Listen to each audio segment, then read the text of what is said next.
अगर आपने अपने दिमाग के खिड़कियां और दरवाजे बंद कर रखे हैं तो अभी इस वीडियो को देखना भी बंद कर दीजिए, क्योंकि ये वीडियो आपकी सोच को चुनौती देगी और आपको नए तरीके से सोचने पर मजबूर करेगी। और अगर आप इस वीडियो को ध्यान से देखेंगे और सारी बातों को समझ पाएंगे तो मैं गारंटी देता हूं कि आप नए तरीके से सोच पाएंगे और शायद वो सोच आपकी ज़िंदगी पर भी असर डाले, क्योंकि भेड़ों के झुंड में वही अलग नज़र आता है जो नए तरीके से सोच पाता है, चाहे वो स्टीव जॉब्स हो, Bill Gates, Elon Musk, Albert Einstein, Isaac Newton या कोई और। क्योंकि आज इस वीडियो में आपको ऐसी ऐसी बातें सुनने को मिलेंगी, अगर आपने वो बातें पहले नहीं सुनी होंगी तो ये आपका दिमाग घुमा देंगी। तो अगर आप कट्टर स्वभाव के हैं और आप ज़्यादा सोचना पसंद नहीं करते और नई चीज़ों को ज़्यादा एक्सेप्ट नहीं करते तो हो सकता है आपको ये वीडियो पसंद ना आए।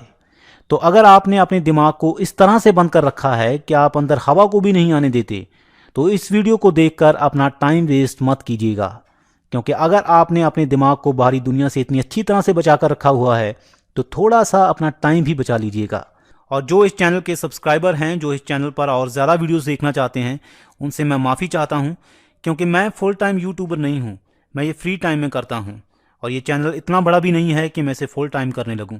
मैं फेसबुक या कुछ और इस्तेमाल नहीं करता हूं, जो भी खाली वक्त मुझे मिलता है उसमें मैं वीडियोस बनाता हूं। लेकिन मैं ये वीडियोस ऐसे ही नहीं बनाता, मैं इन्हें बहुत मन से, बहुत वक्त लगाकर, बहुत मेहनत से बनाता हूं, ताकि ये उन लोगों की भी समझ में आ सकें जो बहुत ज़्यादा सोचना पसंद नहीं करते। किसी भी कॉम्प्लेक्स चीज़ को सिंपल बनाने में बहुत वक्त लगता है, मेहनत लगती है। उम्मीद है आप इस बात को समझेंगे। और अगर आप इस टॉपिक के रिलेटेड कोई सवाल पूछना चाहते हैं तो आप नीचे कमेंट करके पूछ सकते हैं, और अगर आप मेरे रिलेटेड कोई सवाल पूछना चाहते हैं तो आप मुझे यूट्यूब पर मैसेज करके पूछ सकते हैं। तो चलिए आज का टॉपिक शुरू करते हैं। तो आज इस वीडियो में हम क्वांटम मैकेनिक्स के एक बहुत ही अजीब फिनोमेना के बारे में जानेंगे, और आगे वाली वीडियोज़ में हम ये भी समझेंगे कि ऐसा क्यों होता है और इसकी एक्सप्लेनेशन क्या हो सकती है। तो क्वांटम मैकेनिक्स के मुताबिक कोई भी चीज़ जिसे आप वहाँ पर देखते हैं, उस चीज़ का वहाँ पर होना इस बात पर डिपेंड करता है कि आप उसे देख रहे हैं। जब तक आप उस चीज़ को देख नहीं रहे हैं तब तक वो चीज़ वहाँ पर होती ही नहीं है। इसका मतलब ये है कि अगर आपके कमरे में कोई चीज़ है और आप जानते हैं कि वो चीज़ वहाँ पर है, लेकिन आप अपने कमरे में नहीं हैं, आप अपने कमरे के बाहर हैं और आप उस चीज़ को देख नहीं रहे हैं, तो हो सकता है वो चीज़ वहाँ पर हो ही ना। लेकिन जब आप अपने कमरे के अंदर आएंगे और उस चीज़ को देखने का फैसला करेंगे, हो सकता है वो चीज़ तभी वहाँ पर आई हो। ये मैंने सिर्फ आपको एग्जाम्पल दिया है, क्योंकि क्वांटम मैकेनिक्स ऐसा हमारी जितनी बड़ी चीज़ों के बारे में नहीं कहती। क्वांटम मैकेनिक्स ऐसा बहुत ही छोटी चीज़ों के बारे में कहती है, जो चीज़ें रेत के एक दाने से भी अरबों खरबों गुना छोटी हैं। और ये चीज़ें हैं इलेक्ट्रॉन्स, न्यूट्रॉन्स, फोटॉन्स, ऐसे ही पार्टिकल्स जो बहुत ही ज़्यादा छोटे हैं। तो क्वांटम मैकेनिक्स ये कहती है कि ऐसे पार्टिकल्स जब तक आप उन्हें देखते नहीं हैं कहीं भी हो सकते हैं, लेकिन जब आप उन्हें देखने का फैसला करते हैं वो भी तभी वहाँ पर आने का फैसला करते हैं। लेकिन ये चीज़ें चाहे कितनी ही छोटी क्यों ना हो, लेकिन फिर भी हैं तो उसी यूनिवर्स में जिसमें हम हैं। और हमारे यूनिवर्स की सारी चीज़ें, चाहे वो मैं हूँ, आप हो, कंप्यूटर हो, मोबाइल फ़ोन हो, इस दुनिया की सारी चीज़ें इन छोटे छोटे पार्टिकल्स से ही मिलकर बनी हुई हैं। इन्हीं इलेक्ट्रॉन्स, न्यूट्रॉन्स, एटम से मिलकर ये सारी चीज़ें बनी हुई हैं। तो अगर ये बात इन छोटे पार्टिकल्स के लिए सच हो सकती है तो हमारे लिए भी सच हो सकती है, क्योंकि हम भी इन्हीं पार्टिकल्स से ही मिलकर बने हुए हैं। लेकिन हम तो ऐसा नहीं सोचते कि कोई चीज़ तब तक वहाँ पर नहीं होती है जब तक हम उसे देखते नहीं हैं। हम तो सोचते हैं कि इस दुनिया की कोई भी चीज़ अपनी जगह पर होती है, चाहे उसे कोई देख रहा हो या ना देख रहा हो। लेकिन क्वांटम मैकेनिक्स ये कहती है कि जब तक किसी चीज़ को कोई नहीं देख रहा है, किसी पार्टिकल को कोई नहीं देख रहा है, तब तक वो कहीं भी हो सकता है। लेकिन जब हम उसे देखने का फैसला करते हैं तभी वो पार्टिकल वहाँ आने का फैसला करता है। अब ये बात सुनने में चाहे जितनी अजीब लगे, लेकिन ये बात सच है। लेकिन क्या ये बात हमारे साइज जैसी चीज़ों के लिए भी सच हो सकती है, ये हम जानेंगे अगली वीडियोस में। लेकिन आज हम ये जान लेते हैं कि हमें ये कैसे पता लगा कि इलेक्ट्रॉन्स, न्यूट्रॉन जैसी चीज़ों के साथ ऐसा होता है। वैसे तो इस बात को समझने के बहुत सारे तरीके हैं, पर सबसे अच्छे तरीके से इस बात को डबल स्लिट एक्सपेरिमेंट के जरिए समझा जा सकता है। डबल स्लिट एक्सपेरिमेंट में लाइट को एक दूसरे के नज़दीक दो सुराखों के बीच में से गुजारा जाता है और फिर सामने वाली दीवार पर देखा जाता है कि लाइट कहाँ कहाँ टकराई है। डबल स्लिट एक्सपेरिमेंट को थॉमस योंग ने 1803 में पहली बार किया था और ये पाया था कि लाइट जो है वो पानी की लहरों की तरह बर्ताव करती है। जैसे कि जब हम इन दोनों सुराखों के बीच में से पानी की लहरों को गुजारते हैं तो इन दोनों सुराखों में से गुजरने के बाद पानी की लहरें एक दूसरे के साथ इंटरफेयर करती हैं और हमें सामने वाली दीवार पर एक इंटरफेरेंस पैटर्न नजर आता है। इसी तरह से लाइट बिहेव करती है। तो इस एक्सपेरिमेंट के बाद ये साबित हो गया कि लाइट जो है वो पानी की लहरों की तरह बर्ताव करती है और लहरों का कोई इंडिविजुअल पार्ट नहीं होता जिसे हम पकड़ सकें। मतलब कि लहर जो है वो अनाज की तरह नहीं होती जिसके एक दाने को उठाकर हम ये कह दें कि इसे लहर कहते हैं। लहर या तो पूरी होती है या बिल्कुल नहीं होती। तो इस एक्सपेरिमेंट में ये साबित हो गया कि लाइट जो है वो भी लहरों की तरह है। लाइट का भी कोई इंडिविजुअल पार्ट नहीं है। क्वांटम भाषा में कहें तो कोई पार्टिकल नहीं है। लाइट के भी किसी पार्टिकल की तरफ इशारा करके हम ये नहीं कह सकते कि लाइट इन पार्टिकल्स से मिलकर बनी हुई है, क्योंकि इस एक्सपेरिमेंट में लाइट ने लहरों की तरह बर्ताव किया है, अनाज की तरह बर्ताव नहीं किया। लेकिन न्यूटन ने कहा था कि लाइट जो है वो अनाज की तरह है।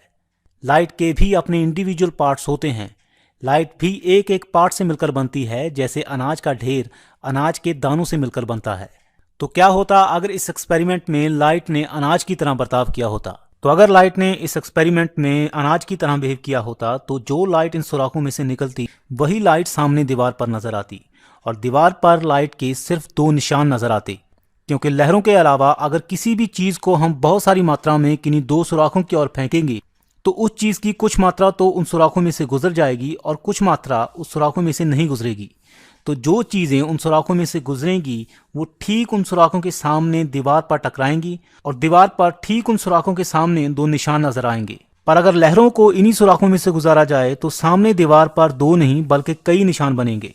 तो लाइट के मामले में इस एक्सपेरिमेंट में कई निशान बने, जिससे यह साबित हुआ कि लाइट लहरों की तरह है। लेकिन आइंस्टाइन ने 1905 में कहा कि लाइट लहरों की तरह नहीं है। लाइट के भी इंडिविजुअल पार्ट्स होते हैं जिन्हें हम फोटॉन्स कहते हैं, और लाइट लहरों की तरह नहीं बल्कि अनाज की तरह है।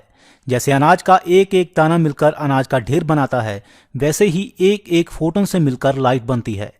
आइंस्टाइन ने सिर्फ ये कहा ही नहीं बल्कि फोटो इलेक्ट्रिक नाम के एक एक्सपेरिमेंट के जरिए इस बात को साबित भी किया गया, और डबल स्लिट एक्सपेरिमेंट को एक दूसरे तरीके से करके भी इस बात को साबित किया गया। तो वही डबल स्लिट एक्सपेरिमेंट एक बार तो कहता है कि लाइट लहरों की तरह है जिसका कोई इंडिविजुअल पार्ट नहीं होता, लेकिन वही एक्सपेरिमेंट दूसरी बार कहता है कि लाइट अनाज की तरह है जिसके इंडिविजुअल पार्ट्स होते हैं। जैसे अनाज के इंडिविजुअल पार्ट्स अनाज के दाने होते हैं, वैसे ही लाइट के इंडिविजुअल पार्ट्स फोटॉन्स होते हैं। तो इनमें से कौन सा एक्सपेरिमेंट सही है? और यहीं से क्वांटम मैकेनिक्स का काम शुरू होता है, और क्वांटम मैकेनिक्स कहती है कि दोनों ही सही हैं। पर कैसे? हम जिस दुनिया में रहते हैं वहाँ 2 बातें जो एक दूसरे को काटती हैं वो सही नहीं होती। अगर 2 बातें एक दूसरे को काट रही हैं तो उनमें से अगर एक बात सही होगी तो ऑटोमेटिकली दूसरी गलत हो जाएगी। पर क्वांटम वर्ल्ड में ऐसा नहीं होता। क्वांटम वर्ल्ड में 2 बातें जो एक दूसरे का विरोध कर रही हैं सही हो सकती हैं। इसीलिए हमारे दिमाग के लिए क्वांटम मैकेनिक्स को समझना बहुत ही मुश्किल हो जाता है। तो अगर अब भी आपके सिर में कोई विस्फोट नहीं हुआ है तो इस वीडियो को देखते रहिए, क्योंकि हम इस बात को ज़रूर समझेंगे। और आप भी अपने दिमाग को थोड़ा रिफ्रेश कर लीजिए, और हम इस बारे में दोबारा बात करते हैं बस एक छोटे से ब्रेक के बाद।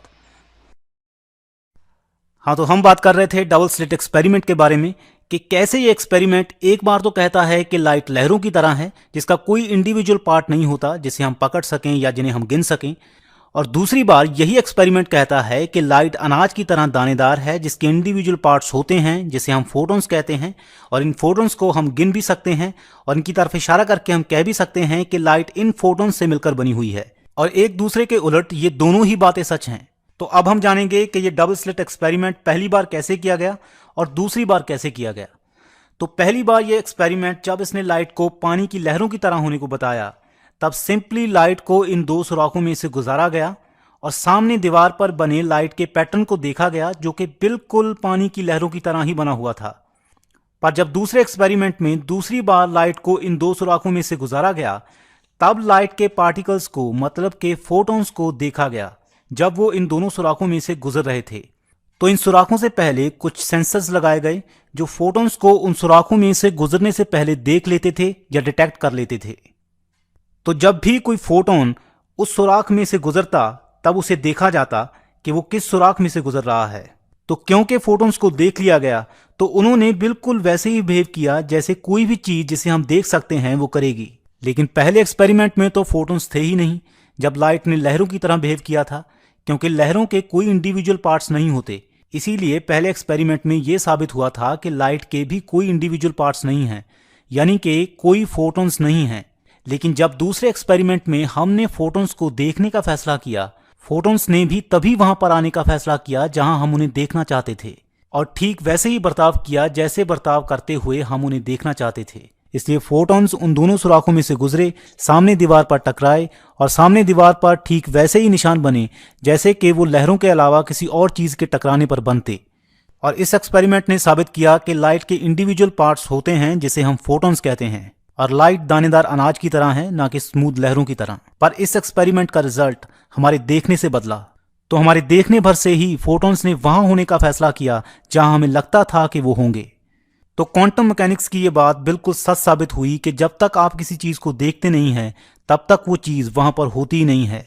और यहीं से कुछ लोग ये मानने लगे कि हमारी दुनिया में भी ऐसा ही होता है, जब तक आप किसी चीज को देखते नहीं हैं तब तक वो वहां पर होती ही नहीं है। इस बात में कितनी सच्चाई है इस बारे में हम अगली वीडियोस में बात करेंगे, लेकिन ये बात पूरी तरह से सच है कि क्वांटम वर्ल्ड में ऐसा होता है। इलेक्ट्रॉन्स, न्यूट्रॉन्स, फोटॉन्स और बहुत ही छोटी चीजों के साथ ऐसा होता है। तो ये क्वांटम मैकेनिक्स का बेसिक सिद्धांत है कि क्वांटम पार्टिकल्स पर हम असर डालते हैं। हम इंसान जो क्वांटम पार्टिकल्स को ठीक से जानते भी नहीं, फिर भी क्वांटम पार्टिकल्स पर असर डालते हैं। तो क्वांटम मैकेनिक्स कहती है कि जब कोई क्वांटम पार्टिकल को देख नहीं रहा होता तब तो वो कुछ भी करते हैं और कहीं पर भी होते हैं। एक ही पार्टिकल एक ही समय पर सब जगह हो सकता है, पर जब हम उस पार्टिकल को देखने का फैसला करते हैं तब वो उसी जगह पर होता है जहां पर हम उसे देखना चाहते हैं, और ठीक वैसे ही बर्ताव करता है जैसे हम उसे करता हुआ देखना चाहते हैं, या जैसे हमने अब तक हर किसी चीज को करते हुए देखा है। ये वैसा ही है जैसे कि लोग जब उन्हें कोई देख नहीं रहा होता तो बिल्कुल अलग तरह से बर्ताव करते हैं, लेकिन जब दूसरों की नजरें उन पर होती हैं तो बिल्कुल अलग तरह से बर्ताव करना शुरू कर देते हैं, और ठीक वैसे ही बर्ताव करते हैं जैसे कि दूसरे उन्हें करता हुआ देखना चाहते हैं। I was checking Udit's profile. He is so cute. बात करा दे यार मेरी. He's so cute, no? I mean, he's cute, but whatever. Excuse me. अकेले में कोई कितना ही गलत काम करने वाला क्यों ना हो, लेकिन लोगों के बीच आते ही वैसी ही बातें करने लगता है जो लोग सुनना चाहते हैं या जो सामाजिक तौर पर सही मानी जाती हैं। राजनीतिक लोग तो ऐसा बहुत ज़्यादा करते हैं, लेकिन हम सभी थोड़ा बहुत ऐसा करते हैं। जब लोगों की नज़रें हम पर होती हैं तो हमारा बर्ताव थोड़ा बहुत ज़रूर बदलता है। क्वांटम पार्टिकल्स भी ठीक ऐसे ही बिहेव करते हैं। जब किसी की नज़रें उन पर नहीं होती तो वो ऐसे बिहेव करते हैं जिसे हमारी दुनिया में जादू ही माना जाएगा, जैसे एक ही समय पर कई जगहों पर होना, या एक जगह से गायब होकर दूसरी जगह पर प्रकट हो जाना, या इन दोनों को ही मिलाकर कुछ ऐसा जो हम सोच तक नहीं सकते।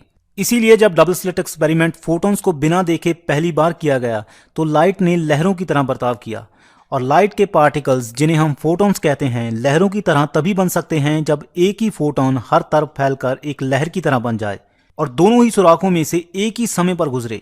ऐसा तभी हो सकता है जब एक फोटॉन एक ही समय पर कई जगहों पर हो। लेकिन जब दूसरे एक्सपेरिमेंट में हम इन फोटॉन्स को सुराखों में से गुजरता हुआ देखने का फैसला करते हैं कि कैसे एक ही फोटॉन दोनों सुराखों में से एक ही समय पर गुजरता है, तो ये फोटॉन बहुत ही अलग तरह से बर्ताव करते हैं, और एक ही फोटॉन एक ही समय पर एक ही सुराख से गुजरता है। तो कुछ फोटॉन्स पहले सुराख से गुजरते हैं और कुछ फोटॉन्स दूसरे सुराख से गुजरते हैं, और सामने वाली दीवार पर वैसे ही दो निशान बनते हैं जैसे कि किसी दूसरी बड़ी चीज के गुजरने पर बनते। तो इससे ऐसा ही लगता है कि फोटॉन्स को पता चल जाता है कि कोई उन्हें देख रहा है और वो अलग तरह से बर्ताव करने लगते हैं। सिर्फ फोटॉन्स ही ऐसा नहीं करते, सारे क्वांटम पार्टिकल्स ऐसा करते हैं, चाहे वो इलेक्ट्रॉन्स हो, न्यूट्रॉन्स हो, क्वार्क्स हो। क्वांटम वर्ल्ड में यही नियम है। तो ये तो बात हुई क्वांटम वर्ल्ड में एक नियम की, जो कि हमें एक्सपेरिमेंट से पता चल ही चुका है कि बिल्कुल सही है, और कैसे ये नियम दो बिल्कुल विरोधी बातों को भी सच बना सकता है। पर अब सवाल ये है कि कैसे हो सकता है कि सिर्फ हमारे देखने भर से ही इस यूनिवर्स की कोई चीज अपना बर्ताव बदल ले। हो सकता है आपको ये बात छोटी सी लगे कि इससे क्या फर्क पड़ता है कि अगर हमारे देखने से एक एक्सपेरिमेंट का रिजल्ट बदल गया। तो मैं आपको बता दूं कि ये बात इतनी छोटी नहीं है जितनी लगती है। इस दुनिया में जो कुछ भी होता है वो घटनाओं का एक सिलसिला होता है। अगर एक छोटी सी भी घटना इस सिलसिले से निकाल दी जाए तो रिजल्ट बिल्कुल डिफरेंट हो सकता है। एक फैक्ट्री का मालिक फैक्ट्री से आते समय अपनी सिगरेट बुझाना भूल गया और उसका 100 करोड़ का नुकसान हो गया। तो चाहे कोई कह दे कि एक सिगरेट से क्या फर्क पड़ता है, लेकिन वो सिगरेट उसे 100 करोड़ की पड़ गई। हिस्ट्री में ऐसे बहुत सारे एग्जाम्पल्स हैं कि कैसे एक छोटी सी घटना ने पूरी दुनिया पर असर डाला, चाहे वो छोटी सी घटना गांधी जी को ट्रेन से फेंकने वाली हो या कोई और। इतिहास छोटी घटनाओं से होने वाले बड़े नतीजों से भरा पड़ा है। कोई भी छोटी से छोटी घटना बड़ी से बड़ी घटना का कारण बन सकती है। तो अगर इस यूनिवर्स की किसी छोटी सी घटना पर हमारा सिर्फ देखना ही असर डाल सकता है, तो ये कोई छोटी मोटी बात नहीं है, क्योंकि छोटी घटना ही टाइम बीतने पर बड़ी बनती है, जिसे बटरफ्लाई इफेक्ट कहते हैं। बटरफ्लाई इफेक्ट नाम की ये थ्योरी कहती है कि कैसे एक तितली के पंख तूफानों को जन्म दे सकते हैं। तो अगर हम इस यूनिवर्स पर असर डालते हैं तो इसके क्या नतीजे हो सकते हैं, और हम इस एक्सपेरिमेंट को बड़ा करके हमारी दुनिया में कैसे कर सकते हैं, और इससे कौन कौन से नए सवाल पैदा होंगे, ये सब कुछ हम जानेंगे अगली वीडियोस में। और अगली कुछ वीडियोस में हम ये भी जानेंगे कि क्या वाकई क्वांटम पार्टिकल्स हमारे देखने भर से अपना बर्ताव बदल लेते हैं, या इसकी कोई और एक्सप्लेनेशन भी हो सकती है। पर यह अगली वीडियो कब आएगी इसकी गारंटी मैं आपको नहीं दे सकता, क्योंकि ये बहुत सारी चीज़ों पर डिपेंड करता है। एक तो है कि मैं कब फ्री होऊंगा, और दूसरा है कि कितने लोग मेरे चैनल को देख रहे हैं। अगर कोई मेरी वीडियोस को देख ही नहीं रहा है तो वीडियोस बनाने का कोई फ़ायदा ही नहीं है। उम्मीद है आप इन सब बातों को समझेंगे, और जब भी मैं वीडियो बनाऊंगा आप उसे देखेंगे। Thanks for watching this.